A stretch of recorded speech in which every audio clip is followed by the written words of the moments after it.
অজগরটি আসছে তেড়ে, আমটি আমি খাবো পেড়ে। তো অজগর যতই তেড়ে আসুক, আজকে কিন্তু আম খাবো আমি। আর সেই আমটা কি?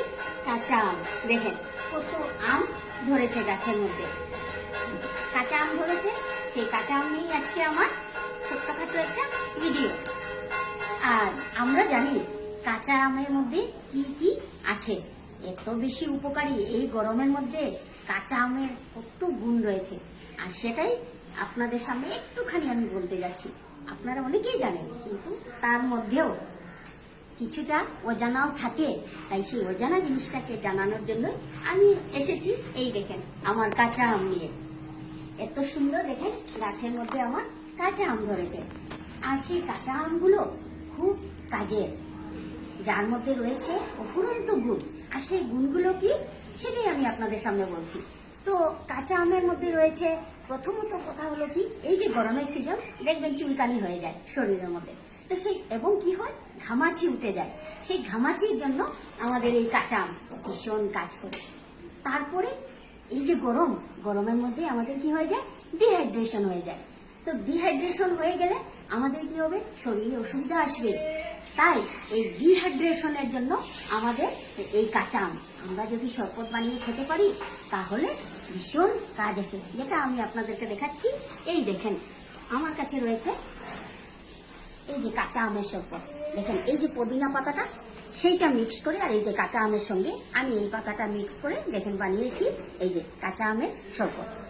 এত ভালো এই শরবত যদি কেউ খায় আপনার গরমের মধ্যে, তাহলে শরীর থেকে টক্সিক বেরিয়ে যাবে এবং এত উপকার আসে, আপনারা খেয়ে দেখবেন, উপকারও পাবেন।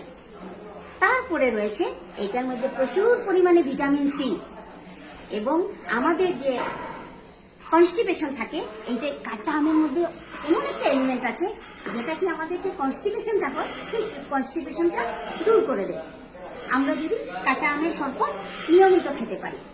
তারপরেও রয়েছে, দেখবেন খাওয়ার পরে কারো বা বমির টেন্ডেন্সি হয়, আর সেই বমির টেন্ডেন্সিটা না হওয়ার জন্য আমরা কি করতে পারবো, এই যে কাঁচা আমের এই কাঁচা আমগুলো দিয়ে যদি আমরা শরবত বানিয়ে খেতে পারি, তাহলে কি হবে, একদম আসবে না, মানে বমির টেন্ডেন্সি, একদম বমির টেন্ডেন্সি হবে না। তাই আপনাদেরকে আমি বলে দিচ্ছি, আপনারা খেয়ে দেখবেন। এই যে আম আম এবং পাতারও গুণ রয়েছে, অনেকখানি গুণ আছে পাতার গুণ। সেই কাঁচা আমের পাতাও কিন্তু আমরা খেতে পারি, ভীষণ ভালো কাঁচা আমের পাতাটা। তার মধ্যে রয়েছে, আমের মধ্যে রয়েছে আরো অনেক গুণ রয়েছে। কি, আয়রন, ভিটামিন সি, সব কিছুতে ভরপুর সেই কাঁচা আম। কিন্তু একটা জিনিস আপনাদেরকে বলছি, আপনারা কিন্তু বিকেল বেলা খাবেন না আম, কখনো খাবেন না বিকেল বেলা সেই কাঁচা আম খাবেন না কখনো, খেলে সেটা আবার অনিষ্টদায়ক।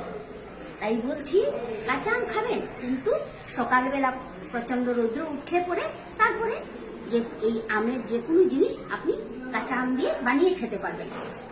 তাই বলছি আপনারা এই কাঁচা আমের গুণ সম্বন্ধে অল্পখানি একটু বললাম, এবং ঘামাচির জন্য, ডিহাইড্রেশনের জন্য, আয়রন বাড়াতে, তার মধ্যে আমাদের স্কিনের গ্লো, দেখবেন স্কিনের মধ্যে কিন্তু গ্লো আসে খুব ভালো। কাঁচা আম যারা খায়, ওদের দেখবেন অল্প বয়সে চামড়াটা কুচকিয়ে গেছে একদম, কিন্তু কি হবে, এই কাঁচা আম যদি আপনারা সব সময় খান, তাহলে চামড়াটা কুচকাবে না, কিন্তু এত সুন্দর থাকবে এবং গ্লো থাকবে চামড়ার মধ্যে, যে কি আমাদের ক্রিম লাগাতে লাগবে না, কিনে আমাদের ক্রিম লাগাতে লাগবে না, সেই গ্লো এমনিতেই থাকবে। যদি আমরা ডেইলি কাঁচা আম দিয়ে শরবত বানিয়ে খেতে পারি, তাহলে আমাদের স্কিনের গ্লো খুব ভালো থাকে।